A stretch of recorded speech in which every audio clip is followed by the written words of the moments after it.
اسلام آباد supreme court نے 24 گھنٹے میں P T I chairman Imran Khan پر حملے کی FIR درج کرنے کا حکم دے دیا۔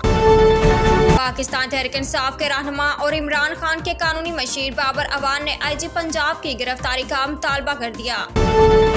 اسلام آباد وفاقی حکومت نے عمران خان پر فائرنگ کی ہائی پروفائل کیس کی FIR 36 گھنٹے سے زائد گزر جانے کے بعد بھی درج نہ ہونے پر شدید تحفظات کا اظہار کرتے ہوئے اس ناکامی کو صوبائی حکومت کی غیر سنجیدگی کا محضر قرار دے دیا۔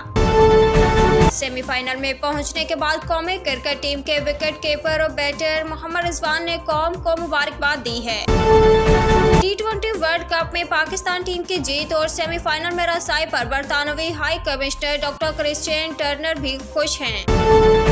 سال کا دوسرا مکمل چاند گرہن کل ہوگا جو دنیا کے بیشتر ممالک میں دیکھا جا سکے گا، تاہم پاکستان کے بعض علاقوں میں یہ جزوی طور پر نظر آئے گا۔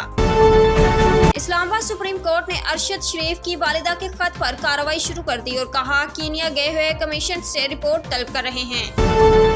قانون نافذ کرنے والے اداروں کا رات کے وفاقی دارالحکومت اسلام آباد میں اجلاس ہوا، جس میں پاکستان تحریک انصاف کے اہم رہنماؤں کے خلاف کریک ڈاؤن کا فیصلہ کیا گیا۔ لاہور پاکستان تحریک انصاف کے چیئرمین عمران خان نے منگل کو وزیر آباد سے لانگ مارچ دوبارہ شروع کرنے کا اعلان کر دیا۔ وزیر اعظم شہباز شریف نے مطالبہ کیا ہے کہ عمران خان کے الزامات کی تحقیقات کے لیے chief justice of Pakistan full court تشکیل دے۔